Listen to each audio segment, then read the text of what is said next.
My name is Gina Dalton. I've spent 48 years in a patriarchal family where daughters were raised to serve and sons were raised to inherit. That curse followed my daughter, too. 15 years ago, my father called a family meeting and demanded I hand over Lily's college fund, $50,000, to pay for my brother's gifted son, too.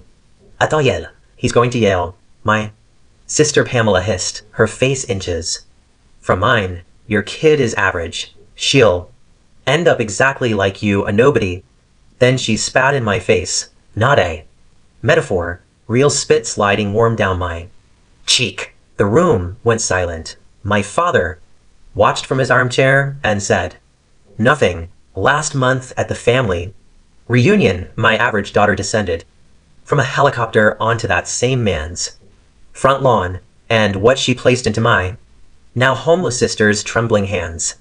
Every person in that room is still talking about it. Before I tell you what Lily brought that day, take a moment to like and subscribe, but only if this story speaks to something in you. Let me know in the comments where you're watching from and what time it is there. To understand the weight of that helicopter moment, I need to take you back to where it started. A house where I learned early that my worth had an expiration date and my dreams were just currency for someone else's future. The Dalton family home sits on 3 acres outside Savannah, Georgia, a white colonial-style house that's been in my father's family for 4 generations. Spanish moss drapes from the oak trees like ghostly curtains, and there's an American flag on the front porch that my father replaces every 6 months, whether it needs it or not. Inside the dining room tells you everything you need to know about Harold Dalton's world. There's a mahogany table that seats 12, polished so bright you can see your reflection in it. But here's the thing. Only one chair has armrests. That's my father's throne at the head of the table. The rest of us sat on identical wooden chairs, though my brother Vincent's was always pulled closest to Dad. Always. I'm the oldest of 3. Vincent came 2 years after me. The golden child, the heir, the one whose name my father said with pride. Then Pamela, 5 years younger than me, spent her whole life trying to be the daughter Dad actually wanted. And me, I was the ghost in family photos. I'm not exaggerating. Walk into that house today, and you'll see the wall in the hallway lined with frames. Vincent's high school football championship. Vincent's business school graduation. Vincent's first car dealership opening.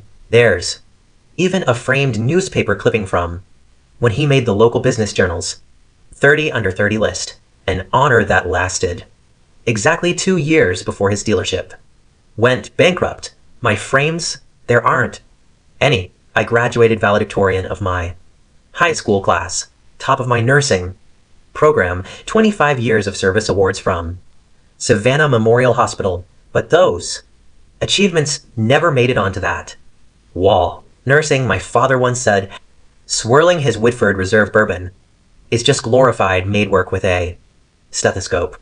That wall taught me something early. In the Dalton house, accomplishments don't count unless you're born with the right anatomy. People assume I became a nurse because I couldn't do anything else. That's what my father thinks. That's what Vincent tells his wife when they need someone to feel superior to. The truth.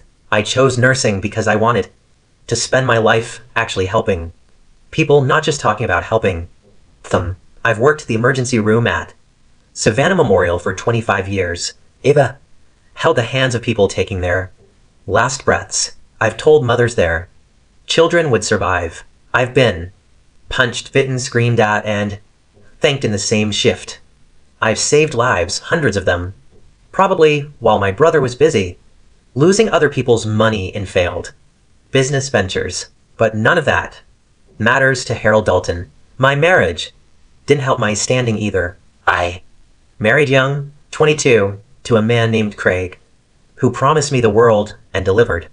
An empty apartment. He left when Lily was 3 years old, ran off with his secretary. Classic, right? He never paid A dime in child support just vanished, like I was a chapter he could tear out of his own book. My father's response: should have chosen better. That's what happens when you marry beneath your potential, as if I had any potential in his eyes to begin with. The only person who ever believed in me was my grandmother, my mother's mother, Margaret Brennan. She died 20 years ago, but I still wear her watch. It's nothing fancy. Timex, silver band, scratched face. She wore it every day for 40 years. Gina, she told me once when I was crying over another of my father's dismissals, the world will try to make you feel small. Don't let it. Your worth isn't determined by blind men who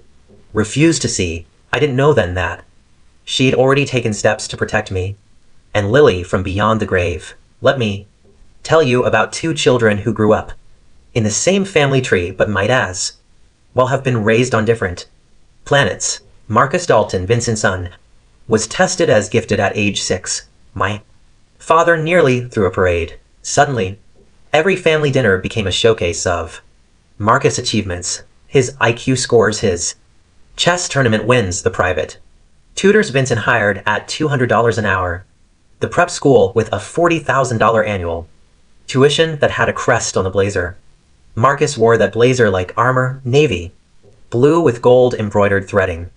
He'd sit at family dinners right next to my father, and they'd discuss the future of the Dalton legacy like they were planning a dynasty. Then there was my Lily. She went to public school, wore t-shirts from Target, did her homework at the kitchen table while I cooked dinner after 12-hour shifts. Her grades were good, B+ average, sometimes A's, but nothing that made headlines. At family gatherings, Marcus got the seat of honor. Lily got tucked away at the kids' table in the corner, even when she was 16 and Marcus was 17.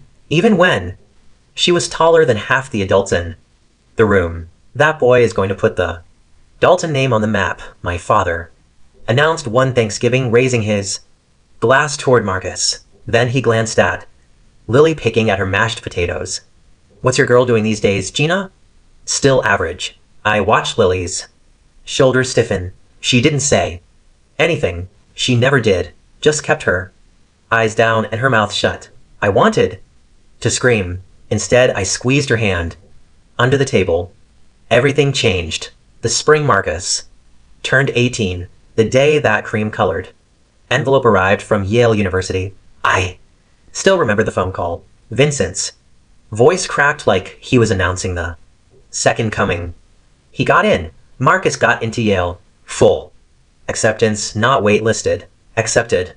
Within 2 hours, the whole family had gathered at my father's house. Someone brought champagne, Dom Perignon, the fancy stuff my father only opened for real occasions, and I mean real occasions, not birthdays, not anniversaries. He opened Dom Perignon when Vincent's first dealership got approved for a business license. He opened it when Marcus won the state chess championship. At 14, he'd never opened it for anything I'd done. That night, I watched my 76-year-old father cry actual tears of joy as he embraced his grandson. A Dalton at Yale, he kept saying. Finally, a Dalton at Yale. Marcus stood there in his blazer, accepting the praise like it was his birthright, which I suppose it was. But here's the part nobody was talking about. Yale costs money, about $85,000 a year for tuition, room, board, and fees. For years meant $340,000. And Vincent was broke.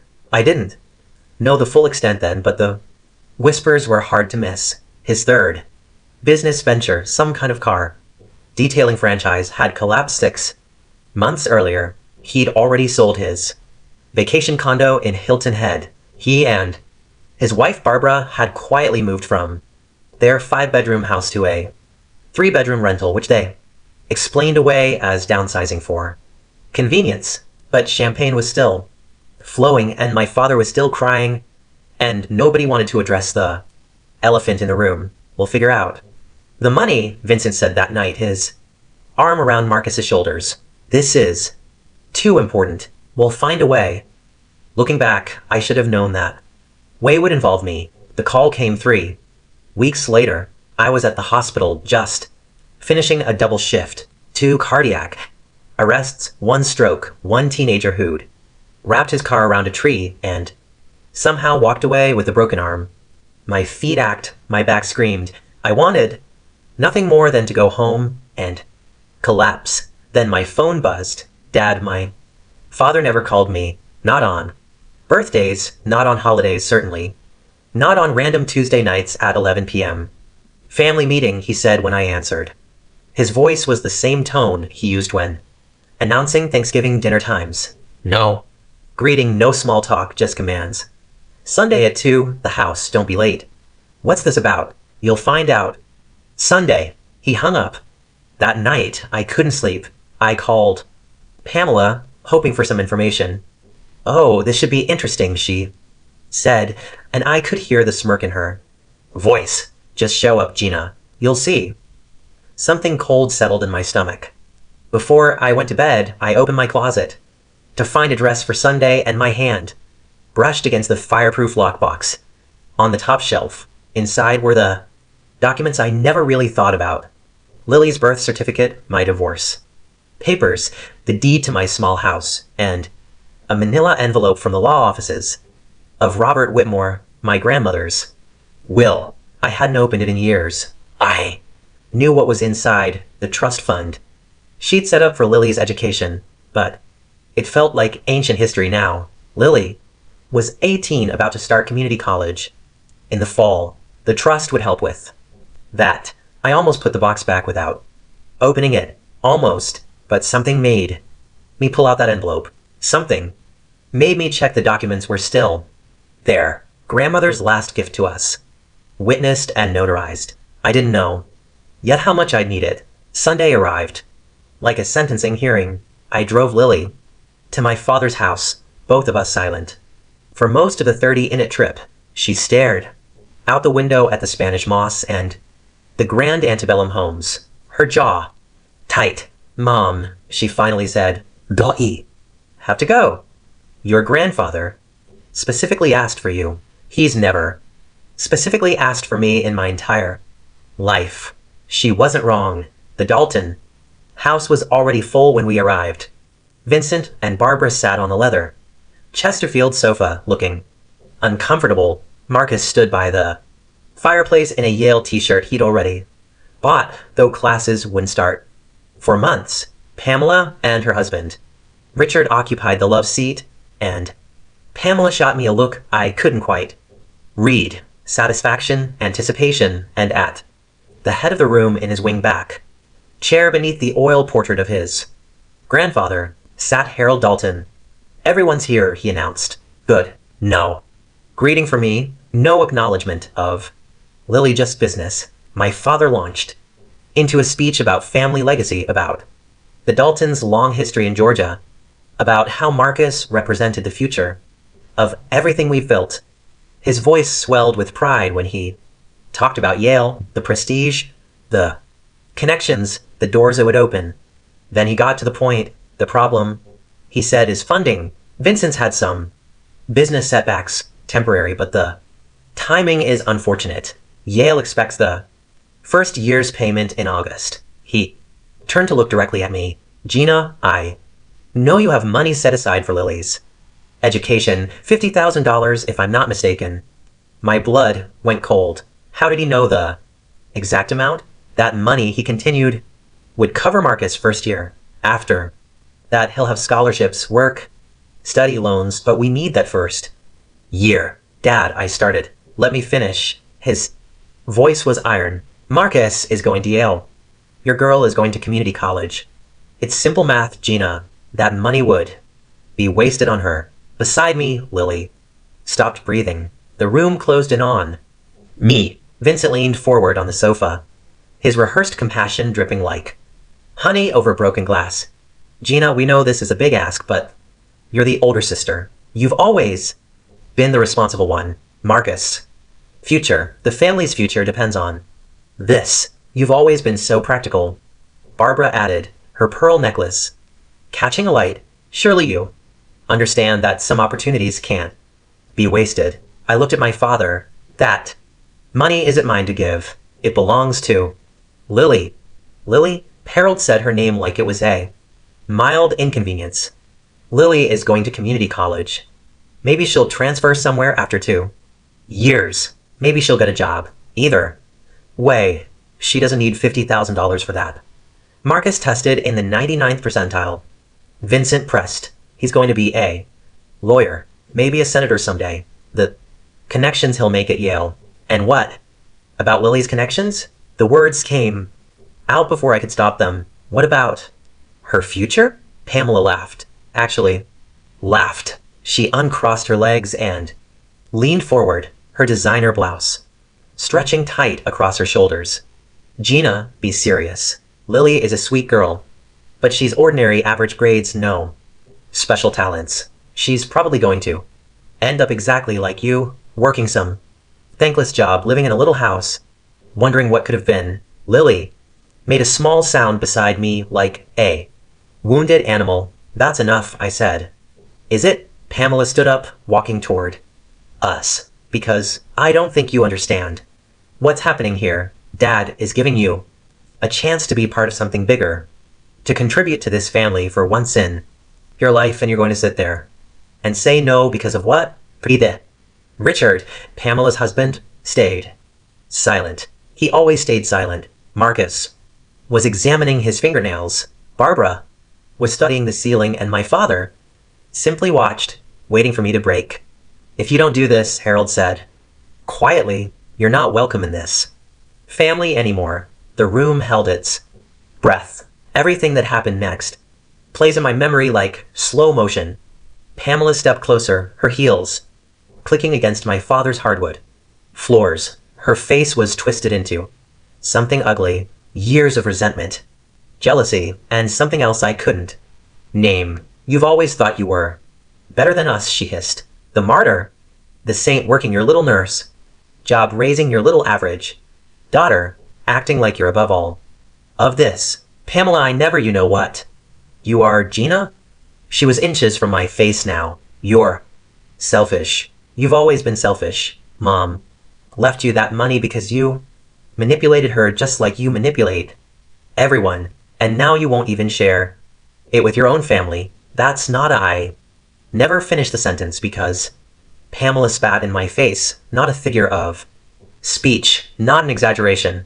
She gathered saliva in her mouth and spat directly onto my cheek. The room went silent, not shocked silence, complicit silence. No one moved. No one said, that's too far. No one handed me a napkin. I felt the spit sliding down my face, warm and humiliating. Lily was crying, soft, quiet tears streaming down her cheeks as she stared at her aunt in horror. I didn't wipe my face. I know that sounds strange, but I wanted Lily to see. I wanted her to remember this moment, to remember exactly who these people were, what they were capable of, how little they thought of us. You deserved that, my father said from his chair, for disappointing this family. I turned to look at him. My father, the man who raised me, the man who was supposed to protect me. He was examining his bourbon glass, completely unmoved. That was when something inside me shifted, broke, maybe, or finally came together. I reached into my purse and pulled out a handkerchief. Slowly, deliberately, I wiped Pamela's spit from my face. I folded the cloth neatly and placed it on the coffee table. Then I stood up. That money, I said, and my voice didn't shake. I made sure of it. Doesn't belong to me, and it doesn't belong to you. My father's eyes narrowed. What are you talking about? I'm talking about Grandmother Margaret's will. The name hung in the air like a grenade. My mother's mother had never been Harold's favorite subject. Grandmother didn't leave me $50,000.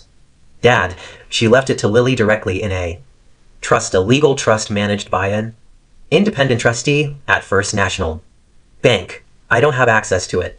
I can't withdraw it. I certainly can't give it to Marcus. Vincent was already sputtering. That's ridiculous.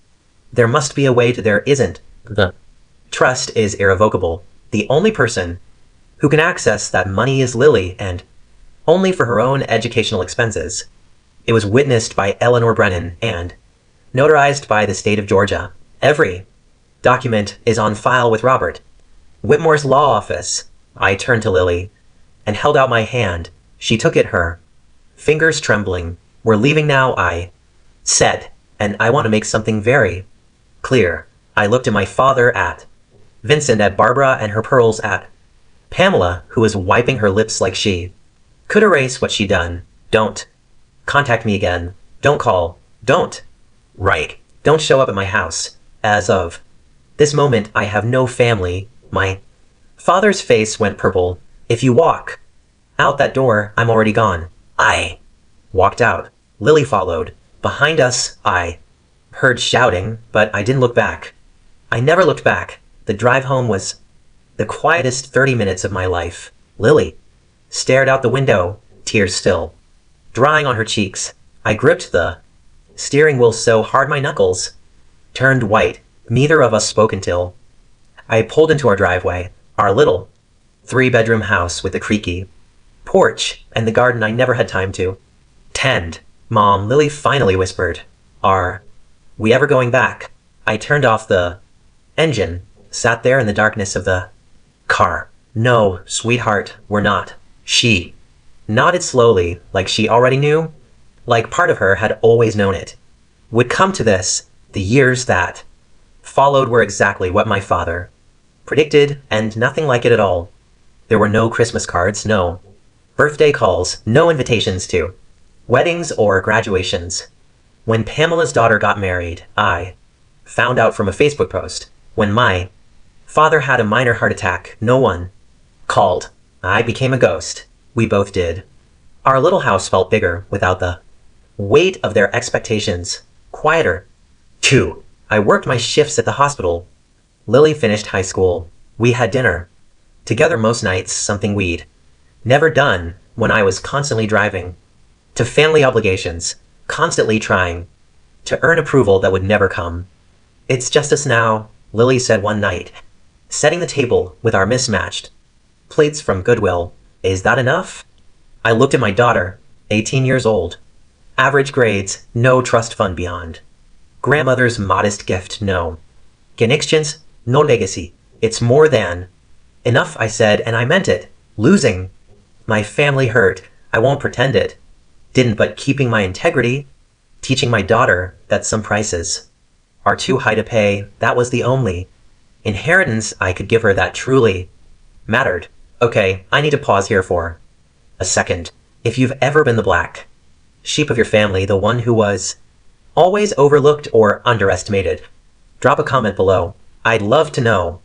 I'm not alone in this, and if the story is resonating with you, maybe hit that subscribe button only if you want to see how this all ends. Now, let me tell you what happened during those 15 years of silence. I'm going to be honest with you. Those first years weren't some inspiring montage of triumph over adversity. They were hard. Grandmother's trust covered Lily's tuition at the local community college, but just barely. There wasn't enough for a university, not the kind with dormitories and meal plans and study abroad programs. So Lily lived at home, took the bus to campus, and worked part-time at a coffee shop between classes. I picked up extra shifts whenever I could. Night shifts, holiday shifts, the ones nobody else wanted. I sold my Honda Accord and took the bus for 2 years, until I could afford a used Toyota with 120,000 miles on it.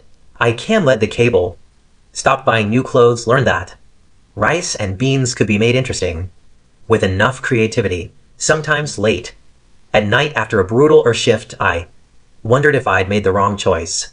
What if I'd given them the money? What if Lily had gone to community college anyway, and I'd kept my family? What if being loved, even conditionally, was better than being right? But then I'd remember the spit sliding down my cheek, the silence in that room, my father's face as he watched and did nothing, and I'd remember why. Lily never complained, Not once. She studied. At our kitchen table, the same table, where she'd done homework since she was 6. She transferred to the state university after 2 years commuting an hour each way because it was cheaper than housing. Mom, she told me once, exhausted after an 8-hour shift at the coffee shop followed by a night class. I'm going to make something of myself. Not to prove them wrong, just to prove myself right. I believed her. I always had, but I had no idea what something would turn out to be. News from the Dalton family reached me the way gossip always does, through people who couldn't help but share. Eleanor Brennan, my grandmother's oldest friend and the witness to her will, stopped by my house every few months. She was in her 70s, now still sharp as a tack, and she had a network of old church ladies who knew everything about everyone in Savannah. Marcus dropped out of Yale, she told me, over tea one autumn afternoon about 5 years after that family meeting. He set down my cup. What? Couldn't handle it. Apparently, the pressure, the workload. Who knows? Vincent's been telling people he's taking a gap year to find himself. Ella Laner's voice stroked with the particular satisfaction of someone who'd seen this coming. That gap year is now 3 years long. I didn't feel happy about it. Not exactly, but I didn't feel sad either. And Vincent sold another house. 3rd one, I think. Barbara's been spotted at consignment shops. Ella Laner shook her head. That boy never learned how to hold on to money, just learned how to spend it. What about Pamela? Ella Laner's expression shifted. Something like pity crossed her face. Richard left her, took everything, the house, the savings, even the dog. She's been couch surfing with friends last I heard. I should have felt vindicated. Part of me did, but mostly I just felt tired. Your father still thinks Marcus will find his path, Eleanor added. He's been saying that for years now. Every time I see him at the pharmacy, he talks about Marcus like he's about to cure cancer. And me? Does he ever mention me? Eleanor hesitated. That hesitation told me everything. No, Gina, he doesn't. I nodded. It hurt.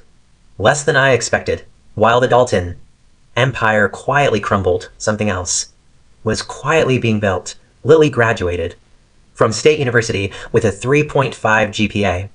Not summa cum laude, not for Beta Kappa. Nothing that would have impressed my father. She got a job at a small tech company doing customer support. Entry, level 30, $2,000 a year. It's not glamorous, she admitted, but they said I can learn programming on the job. She did more than learn. She devoured it. Idicome. Home from late shifts and find her hunched over her laptop at 2 in the morning, lines of code scrolling across the screen. She'd converted her bedroom into a workspace, walls covered with post-it notes about something called algorithms and sustainable energy grids. I didn't understand any of it. There's this hackathon next month, she told me one night, barely looking up from her screen. Teams compete to build apps that solve environmental problems. Winner gets seed money from a venture capital firm. Are you going to enter? She finally looked at me. There was something in her eyes I hadn't seen before. A fierce, quiet determination. I already did, Mom. I built an app that tracks carbon footprints for small businesses, shows them exactly where they're wasting energy and how to fix it. Did you win? No, she smiled. But one of the investors asked for my card, said he wants to keep an eye on me. I didn't know what that meant. Not then, but I remember thinking that my daughter, average Lily, Target t-shirt Lily, community college Lily, had a fire in her I'd never seen in Marcus, despite all his IQ points and private tutors. Mom, she said, turning back to her laptop, I'm not smart like Marcus, but I work harder than anyone I know. That has to count for something, right? Sweetheart, I said, smart without work ethic is just wasted potential. You have both. I realize now I should tell you the full story of Grandmother Margaret's gift, because it wasn't just money, it was a message. Margaret Brennan had been a school teacher for 40 years. She never made more than $35,000 a year in her life. She drove the same Ford Taurus for 20 years. She clipped coupons. She made her own clothes, and somehow through decades of discipline and compound interest, she amassed $80,000. Her will, drafted by Robert Whitmore and witnessed by Ella Laner Brennan, was specific, almost prophetically specific. $50,000 went into an irrevocable educational trust for Lily. The trustee was First National Bank, not me, not anyone in the family. The funds could only be released for tuition, books, and educational expenses, verified by receipts. No one could touch it. Not Harold, not Vincent, not even me. The remaining $30,000 went into a separate emergency fund, also for Lily, to be released when she turned 25. But the part that still makes me cry was handwritten in my grandmother's shaky script at the bottom of the will. To my granddaughter, Lily Dalton, the only quiet kindness in a family that forgot how to be kind. I leave this trust to be used solely for her education and future. May it give you what they never did. A chance. My grandmother had seen it all coming. The favoritism, the dismissal, the way my father would always choose sons over daughters, gold over study, flash over substance. She protected Lily before Lily even knew she needed protecting. Eleanor confirmed all of this when I finally asked years later. Your grandmother rewrote that will 3 times, she told me, making sure it was airtight, making sure Harold couldn't get his hands on a single penny. Some angels don't have wings. Some angels have notarized documents. The phone call came 5 years before present day. I was getting ready for a night shift when my cell buzzed with Lily's name. Mom. Her voice was strange, shaky, but right. Something happened. My nurse instincts kicked in. Are you hurt? Are you okay? I'm okay. I'm more than okay. She took a deep breath. Do you remember that investor from the hackathon? The one who kept an eye on me? Vaguely. He just offered me $500,000. I sat down on my bed. I'm sorry, what? It took an hour for Lily to explain it all. The pitch meetings, the business plan, the prototype she built on nights and weekends while working her day job. The app she created had evolved into a comprehensive energy management platform for businesses. One investor saw the potential, then another, then a venture capital firm called Greenlight Partners. They want me to quit my job and do this full-time. Lily said they're calling the company Green Path Technologies. They think it could be big, Mom. Really big. I didn't know what to say. My daughter, the average one, the overlooked one, was being handed $500,000 to chase a dream. I barely understood. What do you think? She asked suddenly, sounding like my little girl again. I think your grandmother would be proud. Green Path's first 3 years were brutal. Lily worked 18-hour days. The company nearly folded twice. Once when a key engineer quit. Once when a promised contract fell through at the last minute. She lived in a studio apartment and drove the same old Honda Civic I'd given her when she graduated. But she never gave up. Year 4, Green Path signed a deal with a major supermarket chain to retrofit all their stores with energy-efficient systems. That deal was worth $47 million. The invitation arrived in a cream-colored envelope with my father's address embossed on the back. Heavy card stock, formal font, the kind of stationery that it costs more than my grocery budget. You are cordially invited to the Dalton family reunion, Saturday, October 15th, 2 p.m. I stared at it for a full minute before I realized my hands were shaking. 15 years of silence. And now this, an engraved invitation. Like nothing had ever happened, like they hadn't spat in my face and cut me out like a tumor. I called Eleanor immediately. Did you get one too? I did. Harold's been having health problems. Heart mostly. Word is he wants to make amends before it's too late. She paused. I think his version of amends is getting everyone in the same room and pretending the last decade and a half was just a misunderstanding.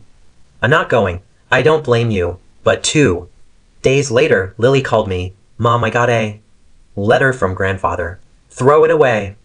I already opened it. She was quiet for a moment. He wants to meet, says he's heard things about me, wants to see what I've made of myself. The nerve, the absolute audacity. You don't know him. Anything I said. I know. Lily's voice was calm, too calm. But I want to go. There's something I need to do. Lily, I'm not going for him, Mom. I'm going for grandmother Margaret. And maybe she hesitated. Maybe for us to show them what average looks like 15 years later. Something in her tone made me pause. My daughter wasn't asking for permission. She was informing me of a decision. What exactly are you planning? Come with me, she said, and you'll see. I didn't know then what she had in store, but I knew. My daughter, whatever it was, it would be worth witnessing. 3 days before the reunion, Lily showed up at my house with a leather briefcase I'd never seen before. We need to talk, she said, setting it on my kitchen table. Inside the briefcase were documents, stacks of them, articles of incorporation, tax exemption certificates, board meeting minutes, all bearing the name Margaret. Brennan Foundation. You started a charity, I asked, flipping through the papers. 6 months ago. It's a 501c3. Fully registered with the IRS. $5 million in initial funding. Lily sat down across from me. We provide scholarships and vocational training for women in difficult circumstances, single mothers, domestic abuse survivors, women who've lost everything and need a second chance. My throat tightened. You named it after grandmother. She gave me a chance when no one else did. This is her legacy, Mom, not mine. I looked at my daughter. Really looked at her. She was 33 years old now, CEO of a company worth $200 million, but sitting at my kitchen table in jeans and a simple blouse. She could have been 18 again. There's something else, Lily said, her voice careful. I've been doing some research about Aunt Pamela. My stomach dropped. What about her? She's living in a women's shelter in Savannah, has been for almost 2 years. She lost everything when Richard left. No job, no savings, no family willing to help. I thought of Pamela's face 15 years ago. The contempt, the spit sliding down my cheek. I want to offer her spot in the Foundation's training program. Lily continued. 6 months of accounting, certification, job placement assistance, and transitional housing, all free after. What she did to me, this isn't about forgiveness. Lily's eyes were steady. It's about being better than them. That's what grandmother would have wanted. My average daughter, my extraordinary daughter. The day of the reunion was unseasonably warm for October, 80 degrees with a sky so blue it looked artificial. I drove to my father's house alone. Lily had insisted on arriving separately, though she wouldn't tell me how. Trust me, she'd said with that calm smile that had started to make me nervous. The Dalton property looked different than I remembered. The oak trees were the same, draped in Spanish moss like always, but the house itself seemed smaller. The paint was peeling near the gutters. The lawn wasn't quite as manicured. Signs of decay. Signs that even the mighty Daltons couldn't hold back time. About 30 family members milled around the backyard, cousins I hadn't seen in years, aunts and uncles who'd never bothered to take my side. Long tables were set up on the lawn covered with white linen tablecloths and catered food that looked expensive but probably came from Costco. I spotted Vincent.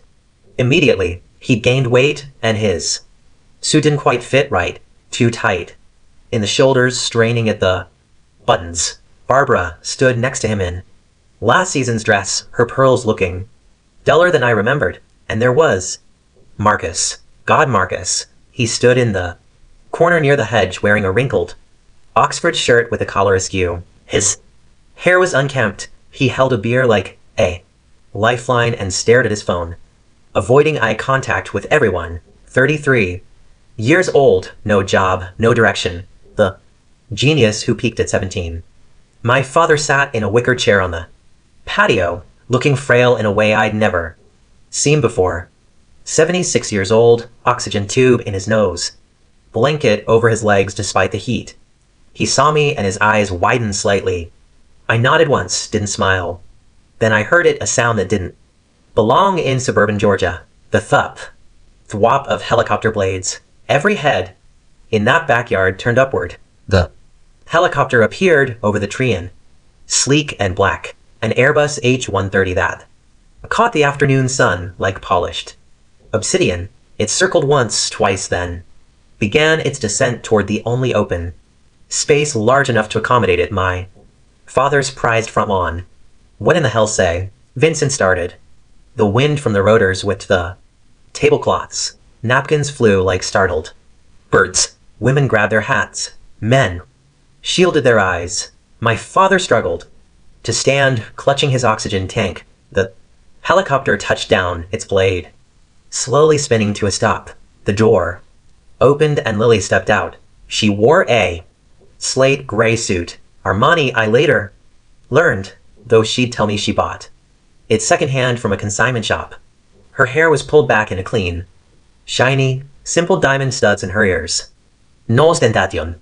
Just quiet, unmistakable success. She walked across the lawn toward us, and I watched my family's faces cycle through shock, confusion, and something that looked like fear.